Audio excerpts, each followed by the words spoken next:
Maria estava prometida em casamento a José? O que isso quer dizer no contexto bíblico? Neste vídeo, eu vou te contar detalhes sobre o casamento judaico naquele tempo, para que assim você possa entender exatamente o que estava acontecendo com Maria e José naquele tempo. Meu nome é José Lucas Galdino, sou teólogo católico, e neste vídeo eu quero te ajudar a entender melhor isso, para que assim você ame ainda mais a palavra de Deus. Se não é inscrito aqui, se inscreva, deixe seu comentário, inclusive sugerindo outros temas para vídeo, e compartilhe esse vídeo com mais pessoas. Amados irmãos e irmãs, lá no texto bíblico a gente escuta exatamente esta frase. Maria estava prometida em casamento a José, exatamente na hora da anunciação. E muita gente acha que seria uma espécie de um namoro ou um noivado comum de acordo com a nossa cultura atual. Mas, na verdade, no século I, o judaísmo não era exatamente assim. Essa ideia de que alguém estava prometido em casamento, isso já era um compromisso legal, religioso e também social, profundamente sério. Eu trouxe aqui várias anotações para que a gente possa então entender o que é que estava acontecendo. Maria vivia naquele contexto, né? A gente está falando ali da Galileia, onde ela realmente vivia. Nazaré era um vilarejo simples, provavelmente com algumas dezenas de famílias. Alguns até vão dizer que era cerca de 200 habitantes. Algo bem pequeno. E toda a vida daquele povo era organizada em cima das leis judaicas, das tradições, das estruturas familiares que eram extremamente fortes. E o casamento era algo extremamente bem definido. E como é que ele funcionava? Ele tinha exatamente duas etapas. O primeiro passo era o chamado Eruzin, E-R-U-S-I-N, que seria o compromisso, o estar prometido, que seria algo como um noivado legal. Essa primeira parte, o casal já era considerado legalmente casado, mas eles não viviam juntos. Era um acordo formal entre as duas famílias e que era celebrado publicamente. Depois disso, 5 coisas era importante que você pudesse saber. Primeiro, o noivo não podia tocar na noiva. Segundo, eles não moravam juntos.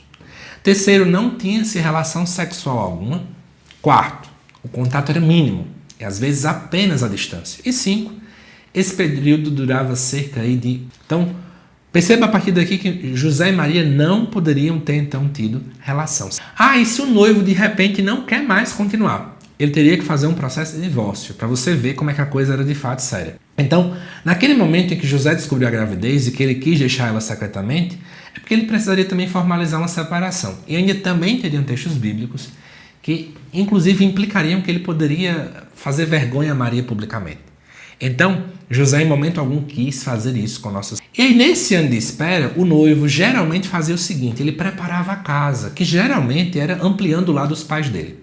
Então ele começava a aumentar aquele lar justamente para que depois a esposa viesse morar ali.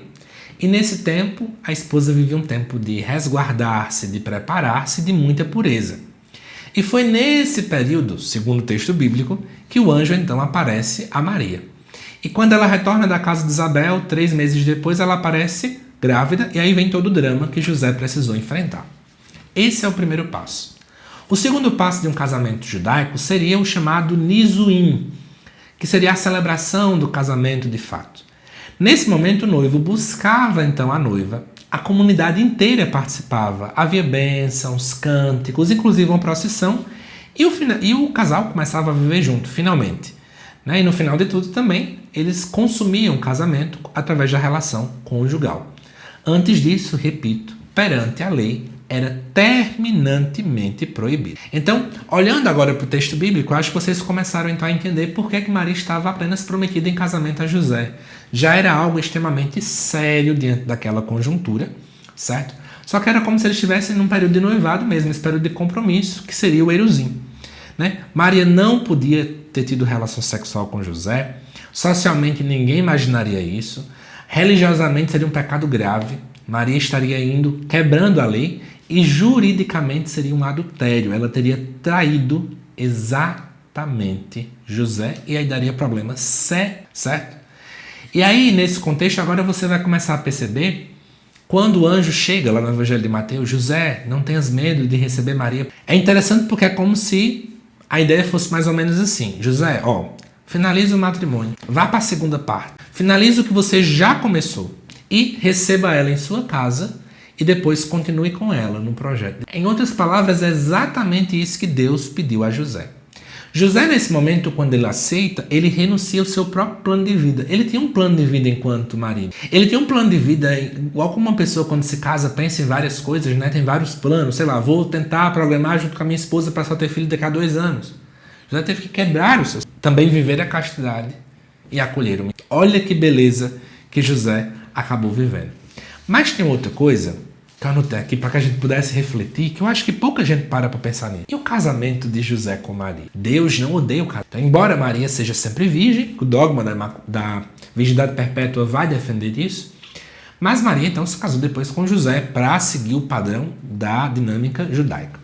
E segundo a tradição judaica, geralmente a maior parte dos casamentos ocorria no mês de nome Adar, o mês ligado à alegria. Inclusive tem até um provérbio da época que dizia assim: quando chega Adar, aumenta a alegria em Israel, porque o povo vai se casar. Então eu convido você a pensar um pouco comigo. Quando então Maria e José vão se casar, a gente pode pensar, todo o vilarejo de Nazaré celebrando, cerca de 200 pessoas, celebrando o casamento da Sagrada. As famílias usaram provavelmente as melhores roupas. Os anciãos, as pessoas mais velhas da comunidade, usavam véus brancos, cobrindo a cabeça como sinal de honra. As crianças recebendo doces, né, com muita alegria. E o noivo naquele tempo oferecia significativo. A cerimônia era pública, com muita festa e cheia de muito simbolismo. E depois daí, Maria e José. Então, olha que beleza que a gente pode ver. A gente vai percebendo de cada um deles tinham planos dentro desse casamento, que eles já estavam iniciando. Mas os dois, de fato, renunciaram às suas próprias vontades para viver o extraordinário. Por meios simples, meios humanos, que ele já vivenciava em cotidianos. Mas uma coisa que eu quero finalizar o vídeo é dizendo para você: Deus poderia ter escolhido qualquer forma para entender. Existiam outras maneiras, uma vez que para Deus nada é impossível. O próprio anjo fala isso a Maria. Mas, diante de todos os meios, por meio, para então dizer para nós, vale a pena. Vale a pena sonhar com. Matrimônio não é coisa do passado. Casar não é coisa. Mas vale a pena sim sonhar. Vale a pena você que talvez está prestes a se casar, começar a pensar, nossa, vai ser a celebração do amor, tá bom? Amados irmãos e irmãs, eu espero que esse vídeo tenha ajudado vocês a clarearem melhor, a entenderem algumas nuances de como é que funcionava a dinâmica do casamento judaico naquele tempo, para que assim a gente possa então entender muita coisa dos evangelhos também. É claro, até mesmo esse texto agora nos explica um pouco do porquê que nas bodas de Caná ia faltar vinho. Naquele tempo o vinho simbolizava alegria. Não faz sentido então uma festa de casamento sem a menor alegria. Seria um contrário ao que eu falei para vocês agora há pouco, dessa grande alegria que estava em volta aí da celebração matrimonial, tá bom? Espero que vocês tenham gostado desse estudo trazido neste vídeo. Deixe nos comentários se você tem alguma outra ideia de vídeo para ser colocado aqui. Comente também o que você achou. E, claro, curta, compartilhe e se inscreva no canal. Assim você ajuda este trabalho a acontecer. Que Deus te abençoe, amado irmão, amada irmã. Te aguardo nos próximos vídeos aqui do canal. Até mais!